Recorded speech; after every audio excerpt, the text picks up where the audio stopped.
ከአርትስ ቴሌቪዥን አርዕስተ ዜናዎችን እንሆ።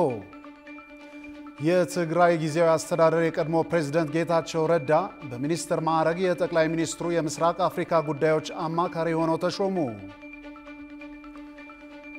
የአክሱም ሙስሊም ተማሪዎች ሂጃብ እንዲለብሱ የሚፈቅደውን የወረዳ ፍርድ ቤት ውሳኔ የዞኑ ማዕከላዊ ፍርድ ቤት አጸና። ፖል ካጋሜ ሩዋንዳ ላይ ማዕቀብ የጣሉ ምዕራባውያን ሀገራትን ከነማዕቀባችሁ ወደ ገሃነም ሂዱ ሲሉ ተናገሩ።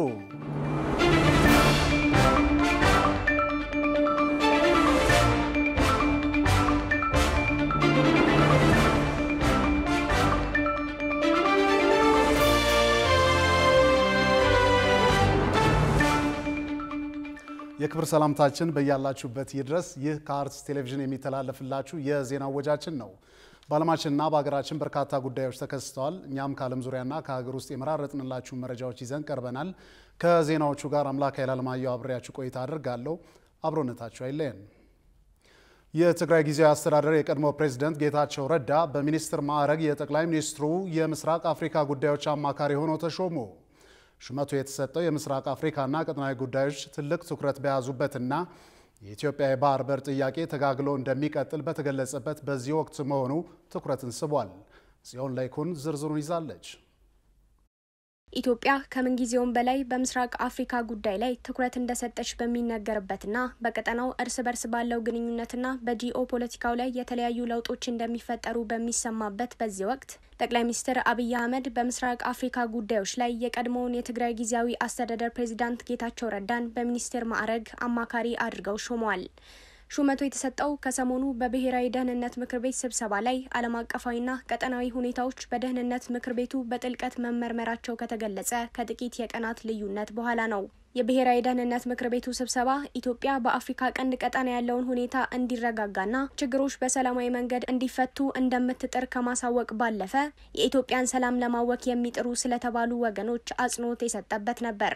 ከዚያም ባሻገር ከቅርብ ዓመታት ወዲህ በአፍሪካ ቀንድ የትኩረት ነጥብ የሆነውን የኢትዮጵያን የባህር በር የማግኘት ፍላጎትና ተያያዥ ጉዳዮች አስመልክቶ ሀገሪቱ በአሁኑ ወቅት የባህር በር ጥያቄዋ በተጋጋለ መንገድ እንዲቀጥል አቅጣጫ ማስቀመጧንም በዚሁ ስብሰባ ላይ በወጣው መግለጫ አስታውቆ እንደነበር አይዘነጋም።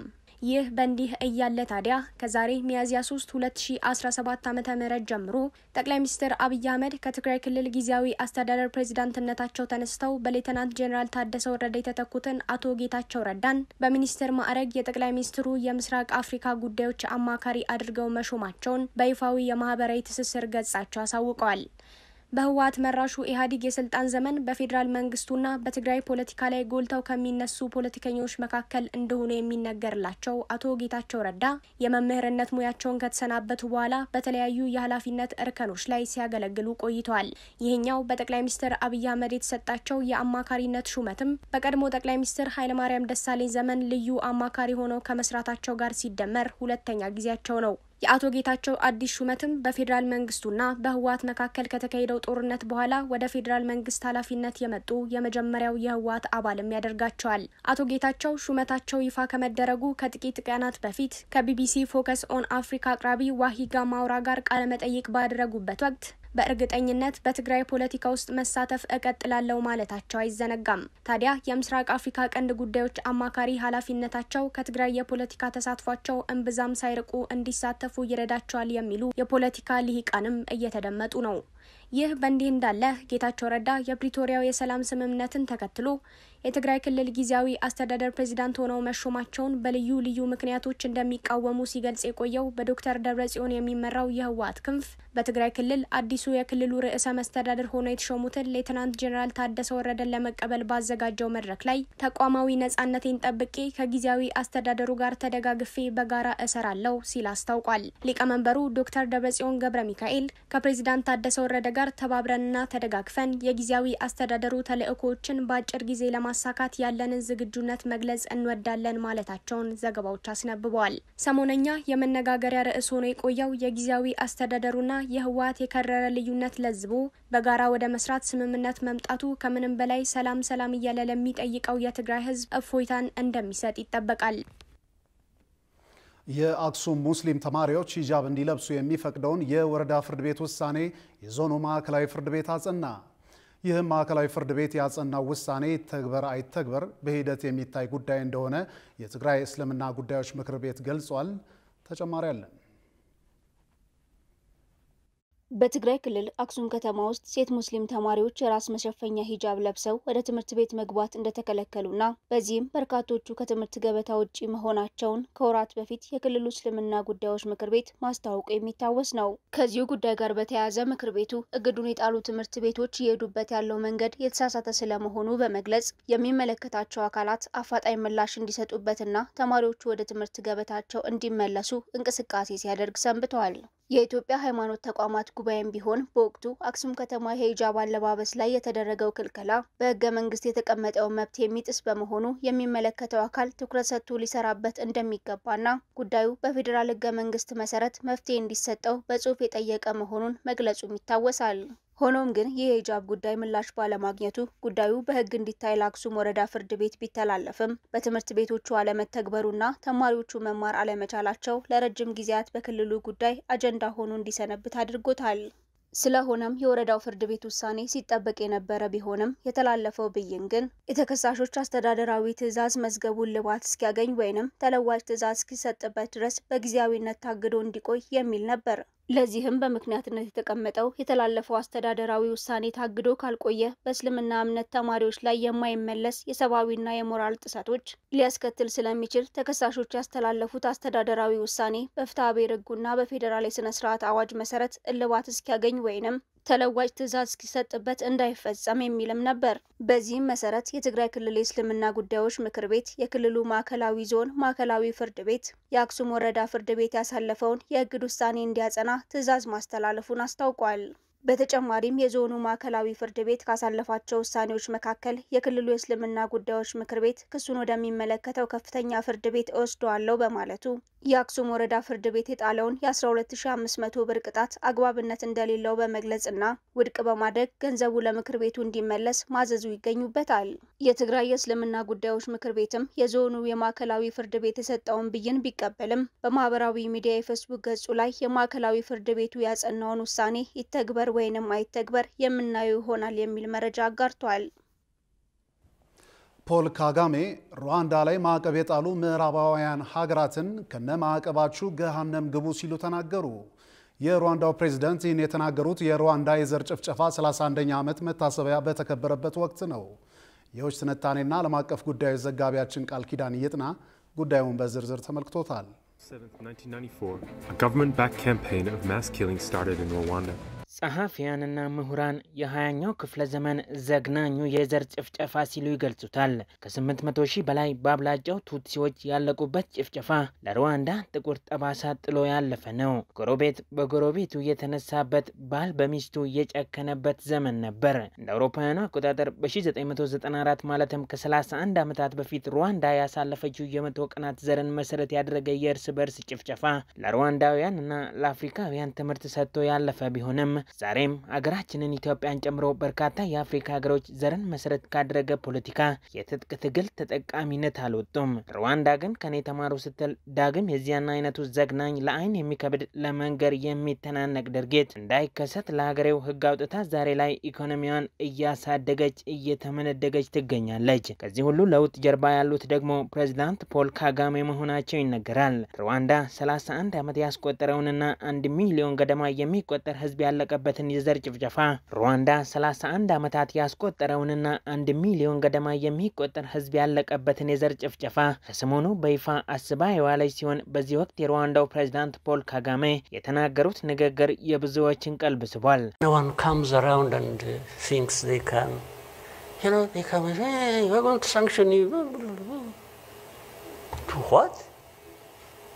Go to hell. አገራቸው ሩዋንዳ በዲሞክራቲክ ሪፐብሊክ ኮንጎ ስላላት ሚና ለሚቀርብባት ዓለም አቀፍ ትችት ፖል ካጋሜ ወደ ገሃነም ሂዱ ሲሉ በጠንካራ ቃላት ምላሽ ሰጥተዋል። እነዚህ ከመንግስታቱ ድርጅት እስከ አውሮፓ ህብረት ያሉ ሰዎች ሩዋንዳችን ላይ ከመሬት እየተነሱ ማዕቀብ እንጥልባቸዋለን ከማለት ውጭ አያውቁም፣ እኛ ደግሞ ወደ ገሃነም ሂዱ ልንላቸው እንወዳለን ሲሉ ተደምጠዋል። የአውሮፓ ህብረት በኮንጎ ግጭት ተሳታፊ የሆነውን M23 አማጺ ቡድን በመደገፍ 3 የሩዋንዳ ወታደራዊ ባለስልጣናትንና የሩዋንዳ ማዕድን ማውጫ ኤጀንሲ ኃላፊ ላይ ማዕቀብ የጣለ ሲሆን ጀርመን፣ አሜሪካና ዩናይትድ ኪንግደምም እርዳታ በማቋረጥ ሩዋንዳ ላይ ማዕቀብ እንደሚጥሉ ይፋ አድርገዋል። ሩዋንዳ ባለፈው ወር ከቤልጂየም ጋር ያላትን ዲፕሎማሲያዊ ግንኙነት ያቋረጠች ሲሆን ብራሰልስ በኪጋሊ ላይ ማዕቀብ እንዲጣል አገራትን እያስተባበረች ነው ሲሉ የሩዋንዳው ፕሬዝዳንት ፖል ካጋሜ ክስ አቅርበዋል። No one comes around and thinks they can, they come and say, hey, we're going to sanction you. ክቡራትና ክቡራን ከአርት ዜናዎች ጋር አብራችሁ ስላላችሁ አርትስ ቴሌቪዥን ያመሰግናችኋል። ማንኛውም አይነት የዜናም ሆነ ሌሎች ጥቆማዎችና አስተያየቶች ቢኖሯችሁ በአጭር የጽሁፍ መልእክት መቀበያ ቁጥራችን 6121 ላይ ብታደርሱን ተቀብለን ወደ እናንተ እናደርሳለን። አሁን የዕለቱን ዋነኛ ጉዳይ እናስታውሳችሁና እንመለሳለን። የትግራይ ጊዜያዊ አስተዳደር የቀድሞ ፕሬዝዳንት ጌታቸው ረዳ በሚኒስትር ማዕረግ የጠቅላይ ሚኒስትሩ የምስራቅ አፍሪካ ጉዳዮች አማካሪ ሆነው ተሾሙ። ቆይታ በኋላ በአርትስ ስፔሻል የመረጃ ሰዓታችን ልዩ የመዝናኛ የኪነ ጥበብና የሁነት መረጃዎችን ወደ እናንተ እናደርሳለን። ይጠብቁን። በመዲናዋ እስከ ምሽት 4 ሰዓት ድረስ የህዝብ ትራንስፖርት አገልግሎት በማይሰጡ አሽከርካሪዎች ላይ የ5000 ብር ቅጣት እንደሚጣል ተገለጸ። የአዲስ አበባ ከተማ አስተዳደር ካቢኔ በደንብ ቁጥር 185/2017 በተደነገገው ደንብ መሰረት ማንኛውም የህዝብ ትራንስፖርት አገልግሎት ሰጪ እስከ ምሽቱ 4 ሰዓት የትራንስፖርት አገልግሎትን መስጠት እንደሚጠበቅበት ማስታወቁ ይታወሳል። በዚህም መሰረት የከተማው ትራንስፖርት ቢሮ ይህን መመሪያ ተግባራዊ ባላደረገ ማንኛውም የህዝብ ትራንስፖርት አገልግሎት ሰጪ ላይ የ5000 ብር ቅጣት እንደሚጣልበት አስታውቋል። በተጨማሪም ቢሮ ከስምሪት መስመር ውጪ አገልግሎት መስጠት፣ አቆራርጦ መጫንና የአዲስ አበባ ትራንስፖርት ቢሮ ካወጣው ህጋዊ ታሪፍ ውጪ ህብረተሰብን ማስከፈል እንደማይቻል ማሳሰቢያ ተሰጥቷል። ህብረተሰቡም አገልግሎቱን በሚያደናቅፉ ህገወጥ አገልግሎት ሰጪዎች ሲያጋጥሙት በነፃ የስልክ መስመር 9417 ወይም በአካል በአቅራቢያ በሚገኘው የትራንስፖርት ቅርንጫፍ ጽሕፈት ቤቶችና የትራንስፖርት ዘርፍ ባለሙያዎች የተሽከርካሪውን ሰሌዳና ሰዓት በመያዝ ጥቆማ መስጠት እንደሚችሉ ቢሮ አስታውቋል። ኢትዮ ቴሌኮም በባሌ ሮቤና በአሰላ ከተሞች የ5G ኢንተርኔት አገልግሎት አስጀመረ። በደቡብ ምስራቅና በደቡብ ምስራቅ ሪጅን 114 ከተሞች ላይ የ4G LTE አድቫንስድ አገልግሎት አስጀምሯል። በባሌ ጎባ ዞን የ5G ኢንተርኔት አገልግሎት የማስጀመሪያ መርሃ ግብር የኢትዮ ቴሌኮም ዋና ስራ አስፈጻሚ ፍሬሕይወት ታምሩ፣ የዞኑ ምክትል አስተዳደር አቶ አብርሃም ኃይሌ እንዲሁም የክብር እንግዶች በተገኙበት በሮቤ ከተማ ተካሂዷል። የኢትዮ ቴሌኮም ዋና ስራ አስፈጻሚ ፍሬሕይወት ታምሩ ኢትዮ ቴሌኮም የዲጂታል ኢትዮጵያ እውን ለማድረግ እየሰራ መሆኑን ገልጸዋል። የአምስተኛ ትውልድ 5G አገልግሎትም የሀገር ኢኮኖሚ ለማሳደግ የስራ ዕድል ለመፍጠር አስተዋጽኦ ያለው መሆኑን ጠቁመዋል። የአምስተኛው ትውልድ የኔትወርክ አገልግሎት ፈጣንና ቀልጣፋ አገልግሎት እንደሚሰጥ በማስጀመሪያ መርሃ ግብሩ ገልጸዋል። ክቡራን ተመልካቾች አሁን ሰዓቱ በየሳምንቱ ወደ እናንተ የሚደርሰው አርት ስፔሻል ልዩ የመዝናኛ የኪነ ጥበብና የእውነት መረጃዎችን ነው። ልዩ መረጃዎቹ በተባባሪያችን ናትናኤል ደበና ወደ እናንተ ይደርሳሉ። ከመረጃዎቹ ጋር መልካም ቆይታ።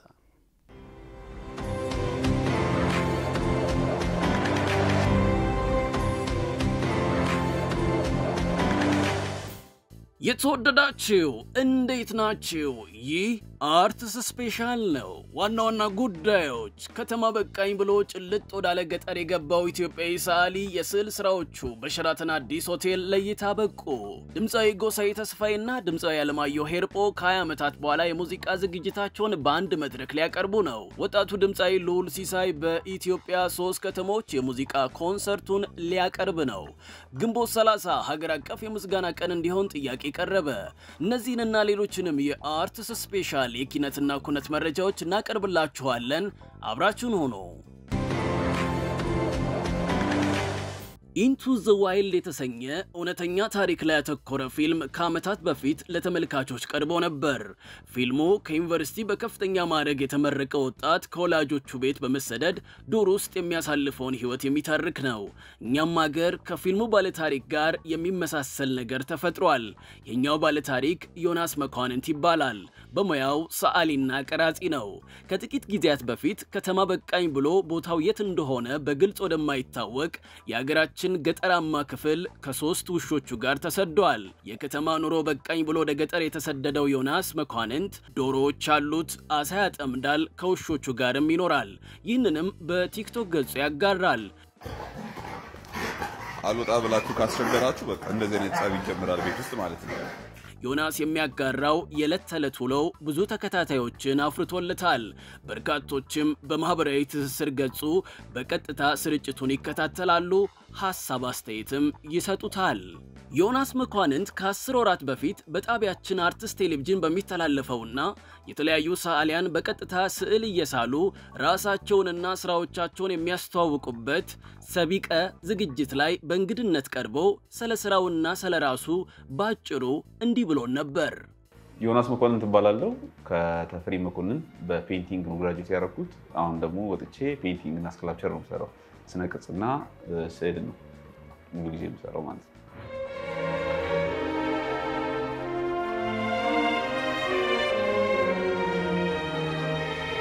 አሁን ላይ የሙሉ ጊዜ ሳሊና ቀራጺ ሆኜ ነው የምሰራው። የተገደብኩ የስነ ጥበብ ባለሙያ አይደለም። ሁለቱም ላይ እንደፈለኩት ሄዳለሁ። ሌሎች ሚዲያዎችንም እጠቀማለሁ። ዛሬ የመጣችሁት እኛ ስቱዲዮስ ላይ ነው። እኛ ስቱዲዮስ ላይ በጣም ብዙ ስራዎቻችን አሉ ማለት ነው እና ሳሊም ነኝ፣ ቀራጺም ነኝ፣ ደግሞ ፕሪንት ሜኪንግም የትኛውም ላይ ሳተፋለሁ ማለት ነው ደስ ባለኝ ሚዲያ ላይ። ዮናስ መኳንንት ገጠር ይግባ እንጂ የስዕል ስራዎቹ ግን ገጠር አልገቡም፣ ከተማ ውስጥ ናቸው። ትላንትና ሚያዝያ 2 ቀን 2017 ዓ.ም በሸራተን አዲስ ሆቴል የተከፈተውና ዛሬ አመሻሹን በሚጠናቀቀው አርት ኦፍ ኢትዮጵያ በተሰኘው የስነ ጥበብ አውደ ርዕይ ላይ ከቀረቡ የስዕል ስራዎች መካከል አንደኛው የሳሊ ዮናስ መኳንንት ስራዎች ናቸው። ሰዓሊው ገጠር ነው፣ ስዕሎቹ ደግሞ ከተማ። ዮናስም በማህበራዊ ትስስር ገጹ እኔ ባልገኝም እንዳትቀሩ ሲል መልእክቱን አስተላልፏል። በ1990ዎቹ ለሙዚቃ አፍቃሪያን ከደረሱ የሙዚቃ አልበሞች መካከል ኢቫንጋዲ የተሰኘው አልበም ተጠቃሽ ነው። በዚህ አልበም ጎሳዬ ተስፋዬና አለማየሁ ሄርጶ በርካቶች የማይረሷቸው ተወዳጅ ሙዚቃዎችን ለአድማጮች ያቀረቡበት ነበር። በኢቫንጋዲ አልበም የተጣመሩት ሁለቱ ድምፃውያን ከ20 ዓመታት በኋላ የሙዚቃ ስራቸውን በአንድ መድረክ ሊያቀርቡ እንደሆነ አርትስ ስፔሻል ያገኘው መረጃ ያመለክታል። ይህ ሙዚቃ ዝግጅትም ቅዳሜ ሚያዝያ 18 ቀን 2017 ዓ.ም አመሻሽ ላይ በሚሊኒየም አዳራሽ ይካሄዳል ተብሏል። በሙዚቃ ዝግጅቱ ላይ ከጎሳዬ ተስፋዬና አለማየሁ ሄርጶ ባሻገር አንጋፋው ድምፃዊ ኤፍሬም ታምሩና ወጣቷ ድምፃዊት ሜላት ቀለመወርቅም ያቀነቅናሉ። ለዓመታት በኖርዌይ በስደት አስቸጋሪ ጊዜ ሲመራ ቆይቶ በቅርቡ ወደ ሀገር ቤት የተመለሰው ድምፃዊ አለማየሁ ሄርጶ ከዓመታት በኋላ ወደ ሙዚቃ መመለሱን ይፋ ያደረገበት የሙዚቃ ስራውን ከወራት በፊት ለአድማጮች ማድረሱ ይታወሳል። ግብረ ጉንዳንና አልባትሮስ የተሰኙ ርዕሶች የተሰጣቸው ሁለት አጫጭር ፊልሞች ዛሬ ሚያዝያ 3 ቀን 2017 ዓ.ም ከምሽቱ 11 ሰዓት ጀምሮ ቦሌ በሚገኘው ዓለም ሲኒማ ለእይታ በቅተዋል። የአልባትሮስና ግብረ ጉንዳን አጫጭር ፊልሞች ጸሐፊና አዘጋጅ እንዲሁም ፕሮዲሰር የሆነው ናትናኤል ማርቆስ በቅርቡ ከዚህ ዓለም በሞት ተለይቷል። የዛሬው አመሻሽ ዝግጅትም ናትናኤል ማርቆስ የተዘከረበት ሆኖ አልፏል። ወጣቱ የፊልም ባለሙያ ናትናኤል ማርቆስ የሰራቸው ሁለቱ አጫጭር ፊልሞች አጭር ፊልም የመስራት ሐሳብ ላላቸው እንዲሁም አጭር ፊልም መመልከት ለሚያስደስታቸው የፊልም አፍቃሪያን ጥሩ መማሪያ የሚሆኑ ፊልሞች እንደነበሩም ተነግሯል። ወጣቱ ድምፃዊ ልዑል ሲሳይ በ3 የኢትዮጵያ ከተሞች የሙዚቃ ኮንሰርት ሊያቀርብ እንደሆነ አስታወቀ። የድምፃዊ 3ቱ ኮንሰርቶች በአዲስ አበባ፣ ሐዋሳና ድሬዳዋ ከተሞች የሚካሄድ ሲሆን የአዲስ አበባው ኮንሰርት የፊታችን ሚያዝያ 18 ቀን 2017 ዓ.ም በጊዮን ሆቴል ይካሄዳል። በጊዮኑ ኮንሰርት ላይ ከልዑል ሲሳይ በተጨማሪም ስካትናቲ፣ ሃና ግርማ፣ ዊሃ በዝግጅቱ ላይ በቶራ ባንድ ታጅበው ስራዎቻቸውን ያቀርባሉ ተብሏል። በአዲስ አበባ ጊዮን ሆቴል የተዘጋጀው ኮንሰርት እንደተጠናቀቀ ግንቦት 2 በሐዋሳ፣ ግንቦት 23 ደግሞ በድሬዳዋና ሌሎች ድምፃውያንን በማካተት የኮንሰርት ቱር እንደሚካሄድ ተገልጿል። የኮንሰርቱ አዘጋጆች ፖላር ፕላስ እና ሸጋ ኢቨንትስ ናቸው። ድምፃዊ ልዑል ሲሳይ ልዑል ሲል የሰየመውን የመጀመሪያ አልበሙን ከ1 ዓመት በፊት ለአድማጮች ማድረሱ ይታወሳል። ግንቦት 30 ሀገር አቀፍ የምስጋና ቀን እንዲሆን ጥያቄ ቀረበ። በሀገራችን የምስጋና ባህል ይበልጥ ለማሳደግ መመስገን ለሚገባቸው ምስጋና ለማቅረብ እንዲሁም ሌሎች ምስጉን ጀግኖችን ለመፍጠር በየዓመቱ ግንቦት 30 የምስጋና ቀን እንዲሆን ጥያቄ እንዳቀረቡ የጣፋጭ ሕይወት መልቲሚዲያ አዘጋጆች አስታውቀዋል። ከዚህ ቀደም በተቋም ደረጃ በተከታታይ 4 ዓመታት የምስጋና ቀን በተለያዩ መንገዶች የተከበረ ሲሆን በሀገር አቀፍ ደረጃም ግንቦት 30 የምስጋና ቀን ሆኖ እንዲቀጥል እና እንዲከበር የተለያዩ እንቅስቃሴዎች እንደተጀመሩ የመርሃ ግብሩ አዘጋጆች ተናግረዋል። ዘንድሮም ግንቦት 30 ከጠዋቱ ጀምሮ እስከ አመሻሹ ድረስ የምንመሰጋገንበት ቀን ሆኖ እንዲውል ጥሪ የቀረበ ሲሆን በጣፋጭ ሕይወት መልቲሚዲያ አዘጋጆች በኩል በዋናነት በዚህ መርሃ ግብር መምህራን፣ የሕክምና ባለሙያዎች፣ አሽከርካሪዎችና የጽዳት ባለሙያዎች እንዲሁም ቤተሰቦች ይመሰገናሉ ተብሏል። በተጨማሪም የጣፋጭ ሕይወት የምስጋና ሽልማት ግንቦት 30 2017 ዓ.ም ይካሄዳል። በስራ ዕድል ፈጠራ፣ በህይወት ክህሎት ስልጠና፣ በበጎ አድራጎት ዝናን ለመልካም ምግባር፣ ሚዲያውን ለስነ ልቦና ግንባታ፣ ማህበራዊ ሚዲያውን ለመልካምነት ለተጠቀሙ ግለሰቦችና ተቋማት ደግሞ ሽልማት እንደሚሰጥ ተገልጿል። ክቡራትና ክቡራን ተመልካቾቻችን የዛሬው የአርትስ ስፔሻል የኪነትና ኩነት መረጃዎች ይህንን ይመስል ነበር። ስለተከታተላችሁን እናመሰግናለን።